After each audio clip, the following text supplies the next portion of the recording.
Bonjour. Bon, je vais lire un texte là de la CIMAD, Comité intermouvement auprès des évacués. La gloire et la rivière. Monsieur N, retenu numéro 472-09, est étendu là devant moi dans le bureau de la CIMAD du centre de rétention de... Et là on ne sait pas. Bip.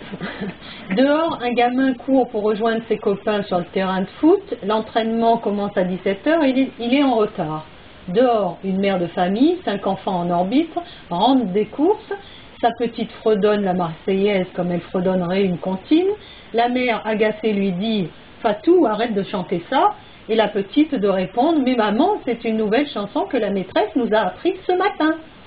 Dehors, l'eau de la rivière gambade inlassablement dans son lit debout.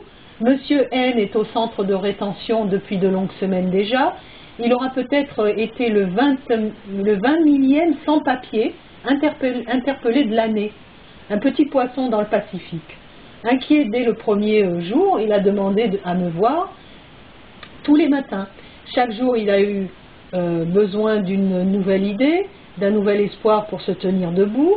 Chaque jour devait germer en lui de nouveaux mécanismes de défense, de nouvelles questions. Madame, si je faisais appel de la décision du tribunal, je vais pouvoir sortir? Je pense que je veux faire réexaminer ma situation par l'OFPRA. Madame, ça n'est pas normal que je sois ici, je suis un vrai réfugié, ma situation doit être entendue. Bien sûr, il m'est arrivé de lui répondre que je ne pouvais pas le recevoir parce que d'autres urgences m'occupaient. Tous les jours, ça n'est pas possible. Non, ça ne sera pas possible.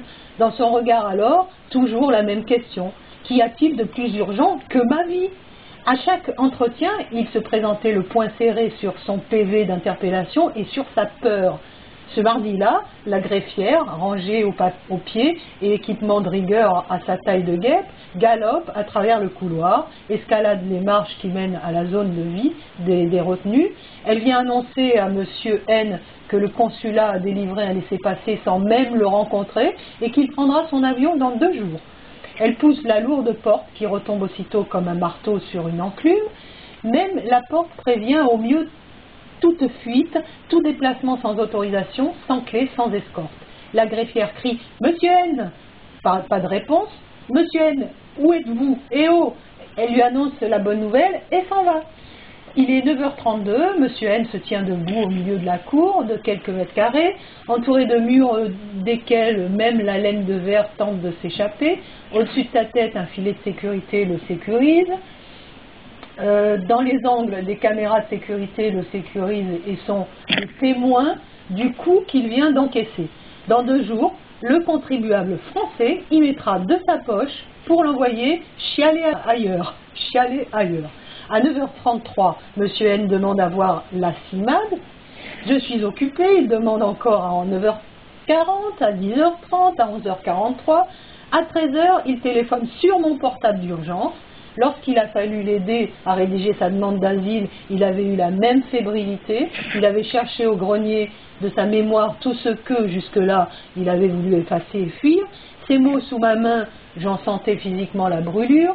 Mère assassinée, père assassiné, lui emprisonné, son torse ébouillanté, sa peau presque blanche sous son t-shirt. Il avait parlé par nécessité, tentant vaillamment de dépasser le bégaiement qui surgissait à chaque fois qu'il repensait à ce avant, bégaiement qui révélait son désir de parler plus vite que la peur du souvenir. Dans l'après-midi, je le reçois. Recevoir est un terme qui prend ici tout son sens.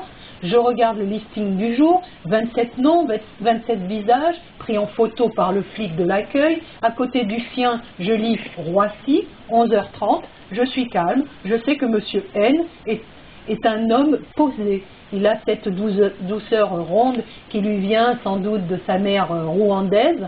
Il a beau mesurer près de 2 mètres et peser au moins 120 kilos, il donne le sentiment de pouvoir tenir un oiseau dans sa main sans l'effrayer. Pas un crescendo dans son expression, chaque mot équivalent à l'autre. Bach, ressuscité.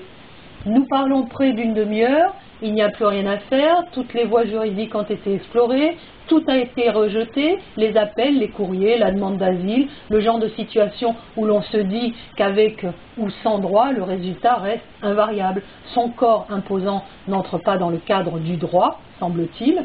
J'ai la lourde tâche de lui expliquer une fois encore que son recours auprès de la Cour nationale du droit d'asile n'empêchera pas son expulsion.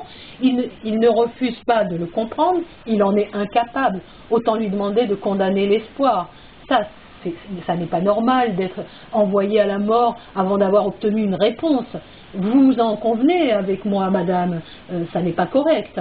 J'en conviens de toute mon âme, et cela ne sert à rien d'autre que mon confort intellectuel.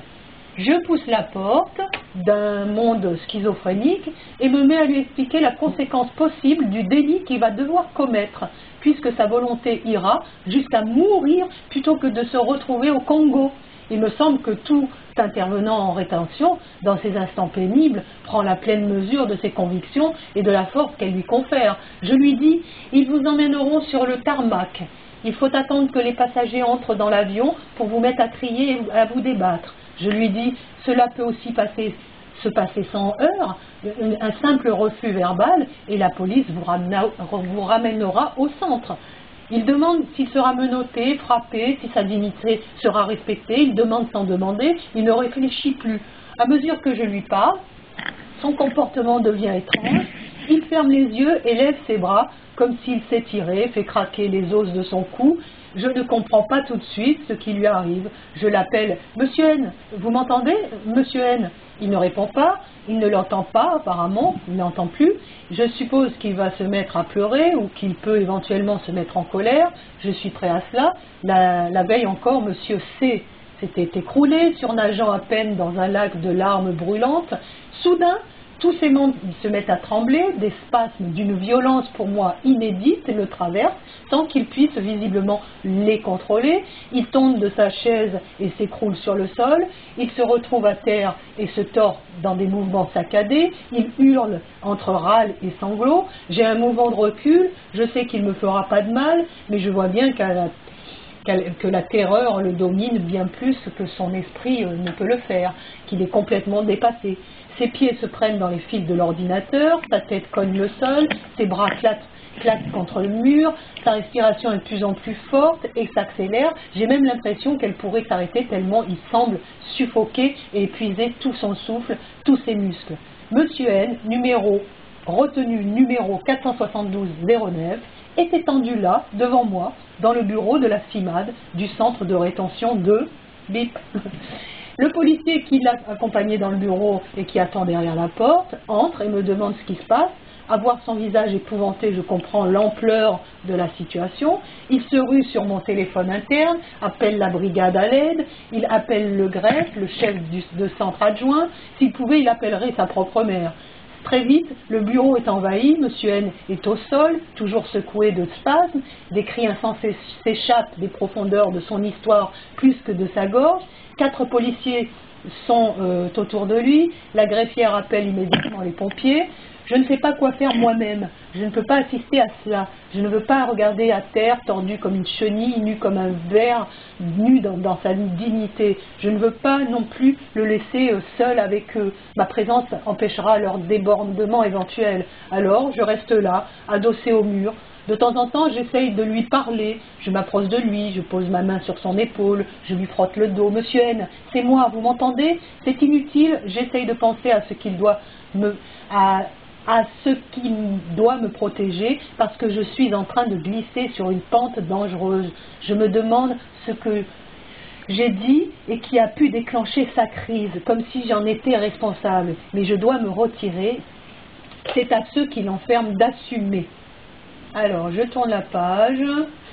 Les pompiers arrivent en quelques minutes à peine, ils ont l'habitude de venir au centre de rétention, ils connaissent les lieux, ils sont 3, une femme et 2 hommes. La femme dit n'avoir jamais vu ça de sa vie, elle réfléchit et passe en revue ses cours de secourisme. Ce n'est pas de l'épilepsie, ce n'est pas de l'asthme, certes non, c'est de la terreur. C'est ce qui se produit quand on inflige à un homme une chose qu'il ne peut humainement pas supporter, même en mobilisant tout ce qui a fait de lui un homme. Je sors du bureau, je suis en mouvement permanent, je marche de long en large, ma seule fonction est d'être là, mes yeux et mes oreilles en parfait éveil. L'un des pompiers prend le téléphone et décide d'appeler le médecin de garde. Le standard de l'hôpital le met en attente, soucieux de ne pas délaisser ses collègues qui essayent tant bien que mal de maîtriser Monsieur N. Il branche le haut-parleur du téléphone pour libérer ses mains et pose le combiné sur le bureau. A lieu alors l'instant le plus inhumain qu'il m'ait été donné de vivre au centre de rétention. Le haut-parleur crache une musique d'attente, pendant que 4 policiers et 3 pompiers sont penchés sur Monsieur N, qui hurle à la mort, les yeux révulsés, les tempes trempées de sueur, les membres écartelés, résonne dans le bureau la petite musique de nuit de Mozart. Je suis assis sur la chaise qui se trouve à la sortie du bureau, réservée habituellement aux policiers qui attendent les retenus qui sont en entretien avec moi. 1000 choses me traversent l'esprit. La crise de Monsieur N dure depuis déjà 15 minutes.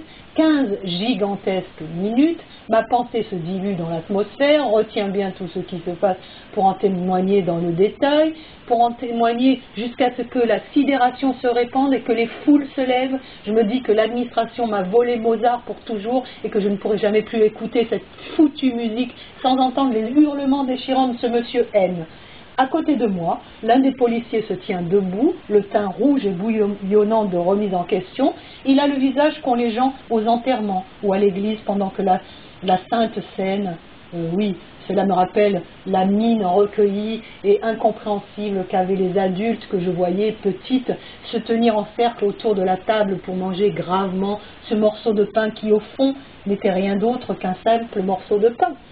Il doit sans doute se dire que son métier de flic n'est pas marrant tous les jours, mais qu'il faut bien en passer par là. Je me demande quelle est la raison sérieuse et valable pour laquelle il faut en passer par là. Mais que pouvons-nous attendre de lui? Qu'il ouvre les portes du centre et laisse filer ce Monsieur N? Allons, aucune décision ne lui appartient, c'est ce qui le protège.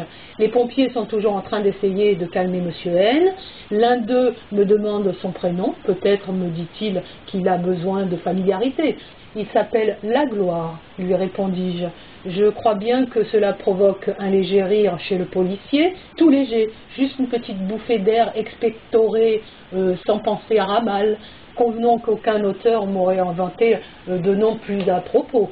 Dehors, le gamin tire au but et marque. Ses copains se jettent sur lui et le congratulent. Dehors, une vieille dame promène son chien qui pisse généreusement sur les grilles du centre de rétention. « Allez, viens, Fifi, on rentre à la maison. Fifi, viens ici, tu vas nous faire avoir des ennuis. » Dedans, sur un fond de Mozart, la greffière lance calmement « La Gloire, vous m'entendez, La Gloire? C'est pas la peine de faire ce cinéma, vous le prendrez de toute façon, votre avion. Allez, calmez-vous, La Gloire, c'est pas comme ça que vous y arriverez. » Il est toujours à terre, roué de coups par l'invisible main de la peur. La greffière attrape une bouteille d'eau, mouille sa main et passe le dos de ses doigts sur la joue du comédien. Son geste est presque tendre, je ne sais plus où je suis, entre son geste et ses paroles, il y a pourtant des mondes, des gouffres, mais elle semble n'en pas faire grand cas. Son geste s'apparente à la pataphysique, on dirait à une insulte. Je voudrais qu'elle ne le touche pas comme ça. Au bout d'une demi-heure d'horreur, une accalmie de rythme cardiaque de Monsieur N permet aux pompiers de le faire lever et de le porter jusqu'au camion qui l'amènera à l'hôpital. 30 minutes, un demi-cercle de silence. Il parvient à se tenir debout et marche aussi lentement qu'un homme qui sortirait des décombres de sa maison écroulée après un tremblement de terre. 4 hommes en bleu le soutiennent par la taille, les coudes, les épaules, impossible de dire s'il respire ou s'il crie. Son souffle puissant ouvrirait les portes du centre si le policier ne le faisait pas en passant devant l'étrange cortège. « Attendez, je vous ouvre. Allez-y, passez. Allez-y, c'est bon, je suis à la porte. » La greffière vient vers moi. « Ça va ?» Je hausse les épaules et je trouve moyennement opportun qu'elle s'adresse à moi, mais ma relation avec les policiers du centre est pour ainsi dire l'un de mes outils de travail. Je ne peux la mettre en jeu. Elle me dit « C'est du cinéma de toute façon, vous savez, j'ai l'habitude. » je la coupe tout net en allant attraper les clés du sas de sécurité pour sortir à l'air libre. En longeant le couloir, je me dis que, cinéma ou pas, cet homme est à terre sans plus aucune dignité. Je ne veux même pas réfléchir à cela, je ne vois aucune raison d'y penser. J'ouvre les portes une à une et me trouve nez à nez avec le chef du centre adjoint. Il a déjà quitté son uniforme, il est 18 heures. Petit fonctionnaire. Il a l'air un peu agacé, un peu fatigué, mais montre tout de même, par une grimace puante, qu'il est bien désolé. Pour détendre l'atmosphère, il se lance. Alors, qu'est-ce que vous lui avez fait pour qu'il se retrouve dans cet état-là? Je blague, hein, ne vous inquiétez pas. La greffière nous rejoint. Le chef adjoint demande qui est-ce qui lui a dit qu'il avait un vol. La problématique principale reste celle-ci. Une escorte de police pour emmener Monsieur N à l'hôpital représente des effectifs en moins pour le déplacement des autres détenus le lendemain matin. Or, le lendemain doit avoir lieu les désembarquements, des déplacements au consulat, au tribunal, de grande instance. Il faut bien trouver une solution pour que la machine tourne. Dans le silence de mon âme, je leur suggère de s'en référer au travail de M. Eichmann, administrateur des transports de son État, qui lui aurait trouvé un moyen efficace pour optimiser la cadence. Ces flics ont révoqué leur conscience depuis des années déjà. La solution est finalement trouvée. La greffière va téléphoner au commissariat pour demander des renforts. Joie! Je retourne dans mon bureau, sonné par la démesure de l'assaut. Clé, porte, sas, caméra, couloir. Me tiens debout au milieu de ce qui ressemble à un champ de bataille. Les chaises sont retournées, les câbles de l'ordinateur arrachés. En allant remettre les chaises debout, je glisse sur la sueur de Monsieur N. J'attrape ma veste et m'extrais de cet entrepôt si bien gardé. Dehors, le soleil rayonne d'une navrance indifférence. Je croise un gamin qui rentre de son entraînement de foot. Sa mère est venue le chercher. « C'était bien, t'as marqué des buts ?» Je presse le pas vers la boulangerie, il restera sûrement du pain. La nuit, génie de l'enfouissement, tente courageusement de ranger les images du jour dans quelques soubassements de mon cerveau. Le lendemain, le jour est encore jeune, quand je m'enquière de la santé de M. N auprès du greffe. On m'informe qu'il a passé qu'1 heure à l'hôpital et a été ramené au centre aussitôt. Le médecin lui a généreusement fourni un Doliprane et lui a rédigé un certificat médical sur lequel trônaient ces mots indéfinis, choc émotionnel. Épilogue. Comme prévu, le surlendemain, M. N, retenu numéro 472-09, a été emmené à l'aéroport, a refusé d'embarquer. Il a été ramené au centre de rétention. Quelques jours plus tard, il a été de nouveau emmené à l'aéroport, mais cette fois-ci, les policiers ne l'ont pas informé à l'avance de leur projet. À 7 h du matin, ils sont entrés dans sa chambre, prépare tes affaires, tu pars à l'aéroport. À 7 h 25, il a laissé un message sur le répondeur du portable d'urgence de la CIMAD. Bonjour madame, c'est N la gloire. Je voudrais vous informer du fait qu'à ma grande surprise, et bien que mon dossier soit en cours d'examen à la Cour nationale du droit d'asile, les agents de police du centre sont en train de m'emmener à l'aéroport. C'est la raison pour laquelle je vous appelle à l'aide. Merci de me rappeler.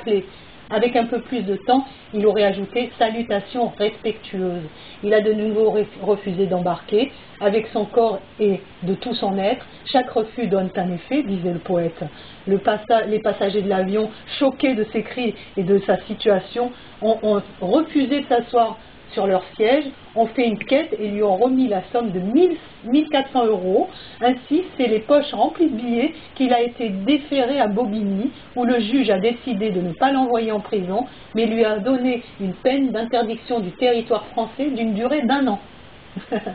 La loi l'a fait devenir ce qu'il n'est pas, un délinquant, un condamné, un interdit. Quelques heures plus tard, il s'est téléphoné pour s'informer des possibles suites à donner à son affaire. En urgence, madame, dehors, l'eau de la rivière gambade inlassablement dans son lit debout. Quel texte! Oui, c'est simplement pour prolonger ce que l'on avait dit au sujet de l'illicite et de l'interdit. Oui. Voilà, par exemple, de mettre des gens dans des situations telles que celle-ci, c'est quelque chose d'illicite.